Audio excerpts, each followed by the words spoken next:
Ethanol ethanol ethanol, इस समय पूरे देश में सिर्फ एक ही चर्चा चल रही है और वो है इथेनॉल। ये पूरा गेम क्या है और इससे फायदा किसको हो रहा है, नुकसान किसको हो रहा है, ये जानने के लिए हम लोगों ने रिसर्च करना शुरू किया, पढ़ना देखना शुरू किया और इसमें कुछ ऐसी चीज़ें हैं जो निकल करके आई हैं सामने, जो मैं आप लोगों तक पहुंचाना चाहता हूं, आप लोगों तक शेयर करना चाहता हूं। इसको प्लीज़ ध्यान से देखिएगा। नितिन गडकरी जी जो परिवहन मंत्रालय का काम संभालते हैं, उनको क्या ज़रूरत पड़ी पेट्रोलियम मंत्रालय से जुड़े मामलों में इतना पुश करने की, क्योंकि ये इथेनॉल और पेट्रोल जो है ये तो पेट्रोलियम मंत्रालय के अंतर्गत आता है। तो उसमें कुछ चीज़ें निकल करके आई हैं। साल 2000 में उन्होंने पूर्ति पावर एंड शुगर लिमिटेड की शुरुआत की थी, कंपनी का नाम है उनके। 2005 में वहाँ पर एथेनॉल बनाने का प्लांट चालू कर दिया गया था। 2005 में वहाँ पर एथेनॉल प्लांट बनाने का काम चालू कर दिया गया था। लेकिन टर्निंग पॉइंट क्या है, 2012 तक इनकी कंपनी में नाम मात्र या बेहद सीमित एथेनॉल का ही व्यावसायिक उत्पादन हो सका था। टर्निंग पॉइंट है 2014। नवंबर साल 2013-14 के दौरान पूर्ति ग्रुप ने पहली बार बड़े पैमाने पर व्यावसायिक उत्पादन शुरू किया और सरकारी कंपनियों को लगभग 70 लाख लीटर एथेनॉल की सप्लाई की। साल 2013-14, मैं साल का नाम बार बार हाईलाइट कर रहा हूं, इसको प्लीज ध्यान से सुनिएगा और समझिएगा। 2013-14 के दौरान इस ग्रुप ने 70 लाख लीटर एथेनॉल की सप्लाई की। सप्लाई किसको की? सप्लाई करने वाली जो तीन जिनको इन्होंने बेचा है वो तीन सबसे बड़ी कंपनियों का नाम है HPCL, BPCL और इंडियन ऑयल। ये तीनों सरकारी कंपनियां हैं। अब यहाँ पे एक और कमाल की चीज़ है और कमाल का आंकड़ा है, इसको आप सुनिएगा, आपको सब कुछ समझ में आ जाएगा। 2024-25 में कंपनी का जो नेट प्रॉफिट था लगभग 41 करोड़ था। 2024-25 में 41 करोड़ था। 2025-26 में 441% की भारी बढ़त के साथ 222.69 करोड़ पर पहुंच गया है। 441% की भारी बढ़त के साथ, ये मात्र एक साल का गेम है। दूसरा आंकड़ा सुनिए, मार्च 2026 को समाप्त हुई तिमाही में कंपनी ने 63.93 करोड़ का शुद्ध मुनाफा कमाया, जो पिछले साल की इसी तिमाही के मुकाबले 650% ज़्यादा है। 650% ज़्यादा है, मात्र एक साल में गेम हुआ है। और ये बता दूं कि पूर्ति ग्रुप जो नितिन गडकरी जी की कंपनी थी, उसको तोड़ करके दो कंपनियां बनाई गई और उनके दो बेटे हैं, निखिल गडकरी और सारंग गडकरी। ये दोनों लोग जो है संभालते हैं अपनी अपनी कंपनियों को। और दूसरी जो कंपनी है मानस एग्रो इंडस्ट्रीज़, मानस एग्रो जो उनके दूसरे वाले बेटे संभालते हैं, मानस एग्रो इंडस्ट्रीज़ जो है, इन्होंने चीनी मिल से निकलने वाले स्पिरिट को रिफाइन करके विदेशी शराब के सेगमेंट में खुद का ब्रांड लॉन्च किया है। कप्तान के नाम से इनका रम बनता है।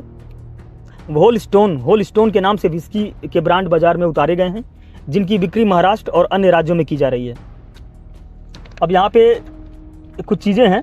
पहले ये है कि एथेनॉल के सबसे बड़े प्लेयर पूरी दुनिया में ब्राज़ील और अमेरिका हैं, लेकिन वहाँ पर ब्राज़ील में जो है जब आप इथेनॉल वाला पेट्रोल खरीदने जाते हैं तो आपको वो पेट्रोल, नॉर्मल पेट्रोल यानी जो प्योर पेट्रोल होता है, उसके मुकाबले 35 से 40% तक सस्ता मिलता है। यानी कि अगर 100 रुपये का आपको नॉर्मल पेट्रोल मिलता है तो एथेनॉल वाला पेट्रोल आपको करीब 65 या 70 रुपये का मिलेगा। लेकिन इंडिया में ये चीज़ नहीं है। इंडिया में आपको दोनों पेट्रोल का दाम सेम है और जनता के गुस्से का सबसे बड़ा कारण भी यही है। गाड़ियों का माइलेज ख़राब हो रहा है, गाड़ियों की इंजन लगातार ख़राब हो रहे हैं। लाखों वीडियो सोशल मीडिया पर चारों तरफ फैल रहे हैं, लेकिन मंत्री जी ये कहते हैं कि ये सब बकवास है, ये सारी बातें सिर्फ वो सही बोल रहे हैं, बाकी दुनिया जो है, पूरा इंडिया झूठ बोल रहा है। अब यहाँ पे एक ध्यान देने वाली चीज़ ये है कि ये इतने जो लाख लीटर ये सप्लाई कर रहे हैं, ये कर किसको रहे हैं? इंडियन ऑयल कंपनी का नाम ध्यान से सुन लीजिएगा, इंडियन ऑयल, जहाँ से हम लोग पेट्रोल भरवाते हैं, Indian oil. BPCL, Bharat petroleum corporation limited, ये भी भारत सरकार की company. HPCL, Hindustan petroleum corporation limited, ये भी भारत सरकार की कंपनी है। तीसरी चीज़, ब्राज़ील में बिकने वाली जितनी कारें हैं वो 80 से 90% तक फ्लैक्स कारें हैं, फ्लैक्स फ्यूल कारें हैं, यानी कि वो ऑटोमेटिकली जो है ट्यून कर लेती हैं इंजन को। इंडिया में ऐसा कुछ नहीं है।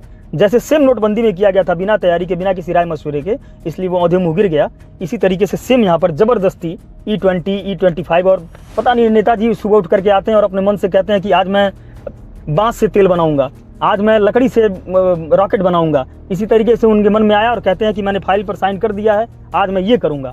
अब जनता इसके लिए तैयार है नहीं है, कोई फ़र्क नहीं पड़ता है।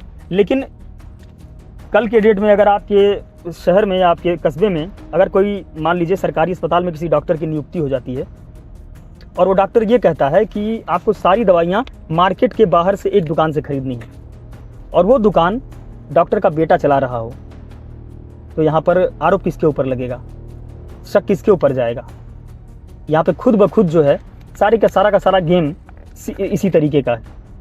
पेट्रोलियम मंत्रालय से जुड़ा मुद्दा होने के बावजूद जिस तरीके से, जिस स्पीड के साथ, जिस आक्रामकता के साथ E20 वाले मुद्दे को पुश किया जा रहा है, यानी मैं तो कहूँगा E20 सिर्फ नहीं, E30, अब तो बातें E85 की होने लगी हैं, जिस तरीके से पुश किया गया पिछले कुछ समय में बिना जनता की राय मशवरे के, जाने बिना कि हिंदुस्तान की जनता, इंडिया की जनता उस चीज़ के लिए तैयार है या नहीं है, जिस तरीके से पुश किया गया, सवाल उठने तो लाजमी है, सवाल उठने ही चाहिए और सवाल तो उठने लगे हैं।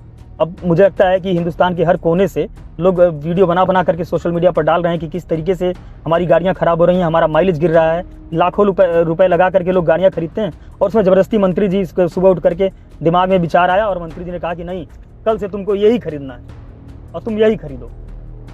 तो दोस्तों, अगर आपको लगता है कि ये वीडियो सही है तो अधिक से अधिक लोगों तक पहुँचाइए और लोगों को बताइए कि किस तरीके से ये सारा गेम चल रहा है, किस तरीके से इसको, और बहुत सारी ऐसी चीज़ें हैं जो पर्दे के पीछे हैं जिनको मैं सामने लाने का प्रयास करते रहूँगा।